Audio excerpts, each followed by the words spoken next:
diapositivas, si quieren, yo se las puedo enviar también a más tardar mañana. Me pueden escribir a Alfredo, a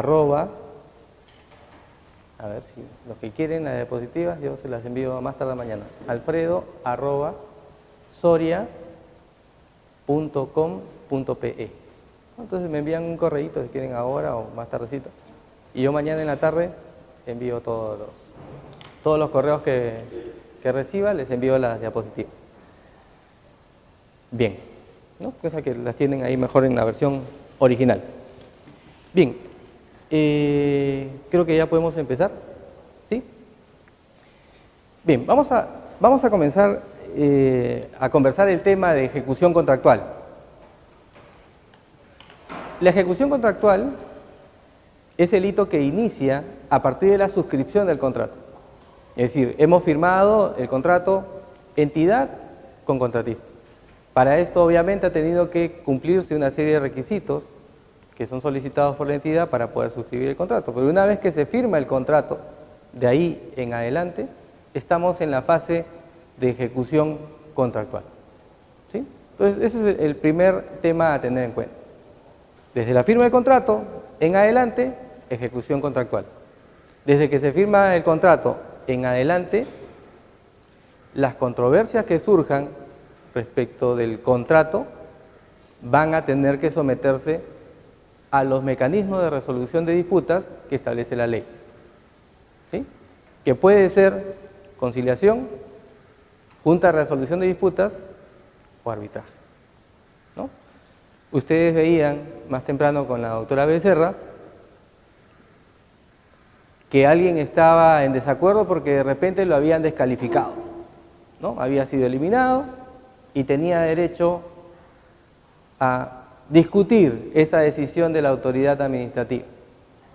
Lo hace a través de un recurso administrativo, que es la apelación, ¿no? Y lo veían más temprano, lo pueden presentar ante la propia entidad o de repente ante el tribunal, dependiendo del monto, ¿no? Si supera el 50 UITs, debe irse, al tribunal, y si es por debajo de las 50 UITs, ante la propia entidad, ¿no? Pero cuando ya se ha firmado el contrato, estamos en una fase diferente, ¿sí? En esta fase, la discusión es con la entidad, ¿no? Entidad contratista, ¿no? O sea, la entidad contra el contratista o el contratista contra la entidad, ¿no? Solamente entre ambas partes que han suscrito el contrato. Si se dan cuenta, en la fase anterior, que es el proceso de selección, no solamente está quien está reclamando con la entidad, sino hay otros postores. Es otra fase, es otra etapa, es otra lógica, ¿sí? Entonces, desde que se firma el contrato en adelante, entonces, esa es la fase de ejecución contractual y vamos a solucionar los temas o problemas que surjan en este periodo de tiempo, en esta fase, a través de los mecanismos de resolución de conflictos, que es conciliación, junta de resolución de disputas para el caso de obras y arbitraje. Bien, habiendo planteado esta primera idea, ¿no es cierto?, general acerca de lo que vamos a ver algunos temas de la ejecución contractual, porque pueden haber muchísimos, ¿sí? Entonces, los 30 minutos que me han dado no va a alcanzar para todo. Y tampoco voy a ir corriendo, ¿no es cierto? Si no les hubiera pedido que traigan sus zapatillas, ¿no? Para correr, ¿ah? Entonces, vamos a tratar de fijarnos en algunos temas que puedan ser interesantes, ¿sí? Tratar de desarrollarlo lo mejor posible, ¿sí? Entonces, vamos a hablar de un primer tema que es la subcontratación. ¿Alguien sabe más o menos en qué consiste la subcontratación? Una idea genérica. ¿Qué significa subcontratar? Supongamos que ustedes son una entidad del Estado y su contraparte, el contratista, ¿no?, les pide una autorización para subcontratar. ¿Qué nos está pidiendo? En términos sencillos, ¿ah? No nada técnico. En términos sencillos, ¿qué nos está pidiendo el contratista que celebró el contrato con nosotros? ¿Alguien sabe más o menos? ¿No? Participen, nos están filmando, ¿ah? ¡Qué roche! O porque están filmando nadie quiere participar, de repente, ¿no? No hay problema. En una subcontratación, lo que solicita un contratista es poder contratar a un tercero con la finalidad de ejecutar la prestación comprometida con la entidad, ¿no? En términos sencillos. ¿Sí? Ya vamos a ver que hay una precisión acerca de esto. ¿Ya? Entonces, cuando se solicita la subcontratación, hay una pregunta, sí, muchas gracias, que es la siguiente. ¿La subcontratación es buena o es mala? La primera premisa, ¿no? ¿Qué opinan? ¿Es buena o es mala la subcontratación? A ver, levantemos la mano quienes piensan que es buena la subcontratación. A ver, uno, y todo es mala. A ver, ¿quiénes piensan que es mala la subcontratación? A ver, levanten la mano. 1, 2, 3, y el resto, no, 4, y el resto no sabe, no opina, ¿no es cierto? ¿Ah? Usan comodín. ¿No? La siguiente ya contesto. Está bien, pero ya están contestando, ¿ah? Ya, está bien. A ver, lo que ocurre es que solemos a veces etiquetar algunas figuras jurídicas, a algunas instituciones como buenas o malas. ¿Sí?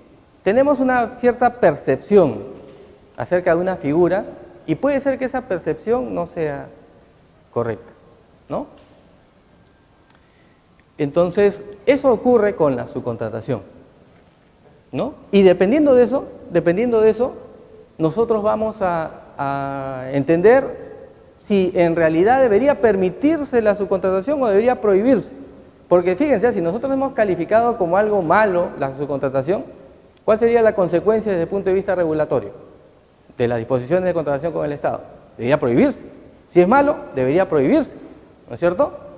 Y si es bueno, debería permitirse. ¿Se dan cuenta? ¿Sí? Entonces, por eso resulta muy importante saber si efectivamente esta figura de la subcontratación resulta buena o mala. Y les pregunto lo siguiente. Ahora imagínense ustedes que son contratistas. ¿Ya? Ustedes son una constructora, ¿sí? Pero de las decentes, ¿no es cierto? Nada que ver con esas que están saliendo en los periódicos. De las decentes, ¿no es cierto? Correctitas, ¿sí? Muy bien, está bien. ¿Por qué se ríen? Ya. La verdad es, ¿no? Ustedes correctísimos, ¿no es cierto? Ok. Son de las más grandes e importantes empresas constructoras que hay en el país. ¿Sí? O sea, imagínense la más grande y ustedes son más grandes que esa que se acaban de imaginar. Listo. Primera pregunta. Supongamos que el proyecto que tienen que desarrollar con la entidad del Estado es un hospital. ¿Sí? Imaginemos eso. ¿No? Y ahí lo tenemos. Están ustedes construyendo el hospital, ¿no? Que está ahí en la imagen. Y primera pregunta. ¿Ustedes necesitan subcontratar, sí o no? Sinceramente. ¿Ah? ¿No? Porque soy la más grande en todo el país, entonces no necesito subcontratar, ¿o sí necesito? Sí, ¿no es cierto? ¿Qué, por ejemplo, necesitarían subcontratar? No el personal, ¿ah? Ya eso después vamos a conversar. ¿Ya? ¿Perdón? De repente maquinaria, ¿no? Pero voy a poner ejemplos mucho más extremos, porque alguien puede decir, oye, pero si yo soy la empresa constructora más grande del país, tengo que tener mi mezcladora y todos mis equipos, ¿no? De repente alguien puede ponerse así de estricto y ya. Pregunta, si ustedes son la empresa constructora más grande del país, ¿ustedes colocarían los ascensores de ese moderno edificio que están colocando? Pero fíjense, los ascensores están en el proyecto como parte de la obra que tienen que ejecutar. ¿Ustedes pueden ejecutarla? No. Por un tema de especialidad. ¿Sí? El sistema eléctrico podría ser también. El sistema de seguridad que puede tener el edificio, porque ahora hay muchos edificios que son inteligentes, seguramente eso van a tener que subcontratar. ¿Sí? ¿Se dan cuenta? Entonces puede ser, inclusive, colocar los vidrios de las ventanas. ¿Ustedes creen que la empresa más grande constructora del país coloca los vidrios de la ventana? No. Recurren a terceros especializados en esa materia, ¿o no? ¿Sí, no es cierto? Ya conocen algunos, ¿no?, especialistas en colocar vidrios, ¿no? ¿Conocen o no? Sí. Los japonesitos, ¿no? Me dirán, ya, está bien. Sí, hay un montón, ¿no es cierto? Fukuyama, ¿no? Ya, etcétera, ya, listo. Sí, pues, va a tener cualquier empresa constructora inmobiliaria, por más grande que sea, va a tener que subcontratar. ¿Se dan cuenta? ¿O no? Fíjense, en este escenario, lo que quiere subcontratar es a quien va a colocar los ascensores. Y va a proveer, obviamente, los ascensores. A quien va a proveer los vidrios de las ventanas y colocar esos vidrios de las ventanas. A quien va a instalar el aire acondicionado. ¿Ustedes creen que la constructora va a colocar el aire acondicionado? No, va a tener que subcontratar. ¿Sí? Y respecto a estos temas, se pide autorización. ¿Se da cuenta? ¿Tiene algo de malo en pedir una subcontratación en estos casos? No, es necesaria, más bien, ¿no es cierto? Es más, si no existiera la subcontratación en estos casos, la obra no quedaría como nosotros, como entidad, suponiendo que somos la entidad, vamos a querer que quede, ¿no? Imagínense a un contratista que él mismo va a tratar de poner el ascensor, ¿no es cierto? Va a leer el manual y va a ver a ver cómo lo instalo, ¿sí? No es seguro, ¿no? No es tan rápido, no es eficiente, ¿sí? Entonces va a haber escenarios en los cuales va a ser necesario subcontratar, ¿sí? Entonces, a quienes tenían esa premisa de que subcontratar es malo, ojo, a veces es necesario subcontratar. Y a veces no es necesario subcontratar también, sí, claro, ¿sí? Pero en el caso del contrato de construcción inmobiliaria, cuando hacemos una edificación, un hospital, un edificio, va a ser necesario subcontratar, ¿sí? De repente en caso de servicios y otro tipo de supuestos podría ser que no sea tan necesario, pero hay que analizar el caso concreto. Y por eso no debemos colocarle su etiquetita de malo, ¿no es cierto?, o de bueno a la subcontratación, porque ya se están dando cuenta que no necesariamente es así, ¿sí? Y precisamente en el caso de la contratación con el Estado hay una regulación acerca de la subcontratación. Sí se permite la subcontratación, pero se establecen una serie de candados, ¿sí? Para que, por ejemplo, no se subcontrate los temas, aquello esencial de lo que se ha contratado, ¿no? Que no se subcontrate la mayoría de la obra a ejecutar, ¿no?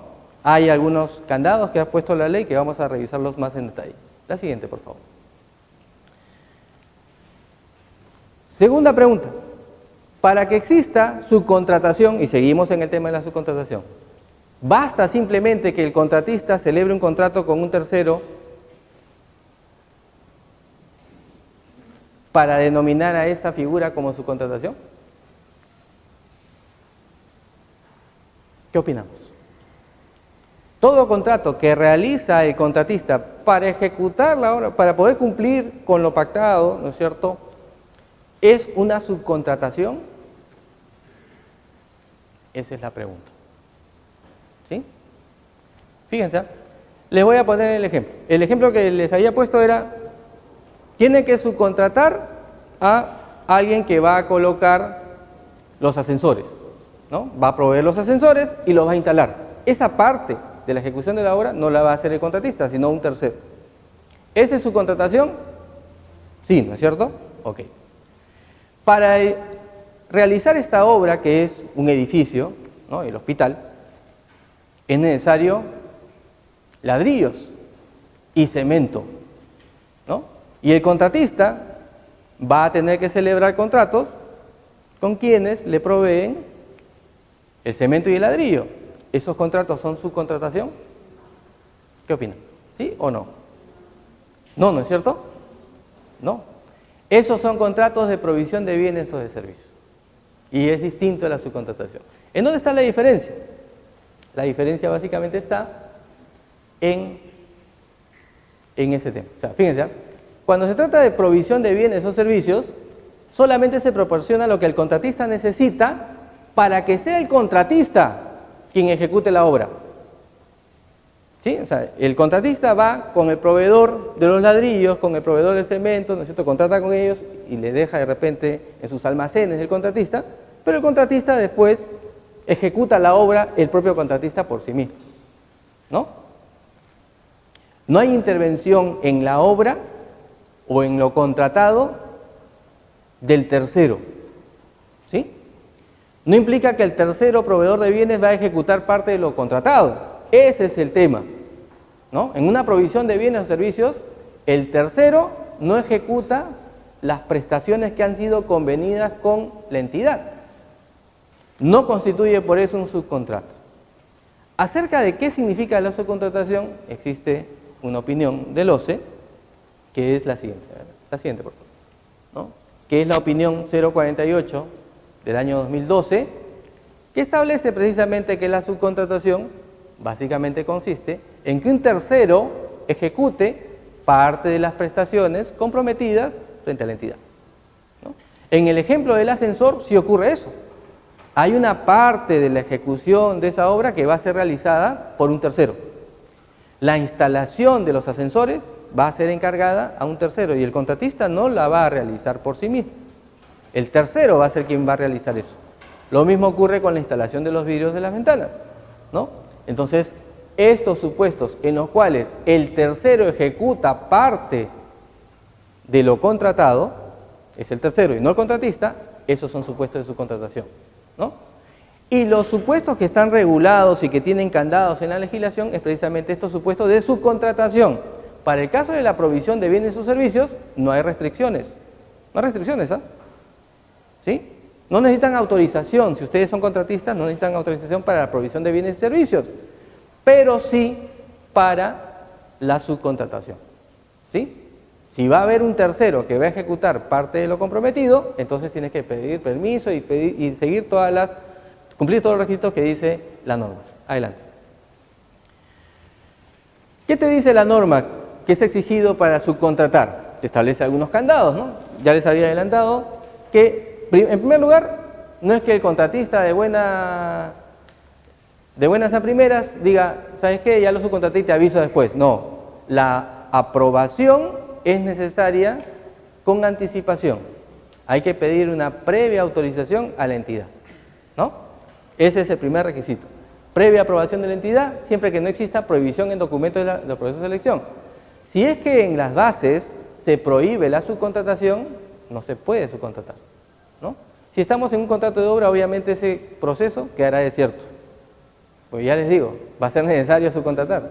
Seguramente en las consultas dirán, oye, ¿puedo subcontratar? Etcétera. Bueno, ok. Pero si hay una prohibición en los documentos de selección, no se puede subcontratar. No se puede subcontratar tampoco la totalidad de las prestaciones, ni aquellas prestaciones que sean esenciales, ¿no? En el ejemplo que les proponía, sí se puede subcontratar la instalación del ascensor, los vidrios, porque eso no es lo esencial. Forman parte de la obra a ejecutar, ¿no? Son elementos importantes, pero no son esenciales de la obra. Máximo hasta el 40% del monto del contrato original. No puede subcontratar más allá del 40%, ¿sí? Y el subcontratista debe contar con inscripción vigente en el RNP y no estar inhabilitado, ¿no? Lo cual resulta totalmente razonable. Fíjense, si es que un contratista ha celebrado un contrato con una entidad y la entidad ha verificado que ese contratista tenga un RNP vigente y que no esté inhabilitado, a través de la subcontratación no vamos a bypassear esa prohibición, ¿no? esa situación. Entonces, por eso la norma lo que está señalando es, oye, por si acaso el subcontratista tiene que tener RNP y no estar inhabilitado, ¿no? Para evitar que aquellos proveedores que han sido inhabilitados estén ejecutando obras con el Estado a través de su contratación. El siguiente. Y en el marco de la regulación de la subcontratación, el artículo 124 del reglamento de la Ley de Contrataciones con el Estado señala cuál es el procedimiento, ¿no? Hay que pedir una autorización previa, ya decíamos, ¿no? Pero, ¿qué pasa si es que la entidad no se pronuncia? La norma señala que hay un plazo dentro del cual debe pronunciarse y si no se pronuncia dentro de ese plazo, se entiende que la subcontratación ha sido denegada, ¿sí? Lo que dice la norma específicamente es la entidad debe aprobar la subcontratación por escrito y de manera previa, dentro de los 5 días hábiles de formular el pedido. Es decir, ustedes plantean su pedido, la entidad tiene 5 días para pronunciarse y si transcurre ese plazo sin que la entidad se pronuncie, se entiende que no te han aprobado la subcontratación. ¿Sí? Ok. Seguimos, a ver. Entonces, ante esa regulación del artículo 124 del reglamento, la pregunta es la siguiente. ¿Qué les parece la regla? Esta regla que está aquí. Es decir, si la entidad no dice nada, ¿no es cierto? La entidad no dice nada, recibió el pedido de su contratación, no dice nada, debe entenderse, está bien que se entienda rechazada la subcontratación. ¿Qué opinan? ¿No? El funcionario recibió el pedido del contratista, ¿no? Y transcurrió el plazo señalado por la norma de 5 días hábiles, no se pronunció, se entiende rechazada el pedido de subcontratación. ¿Qué les parece la norma? ¿Qué opinan?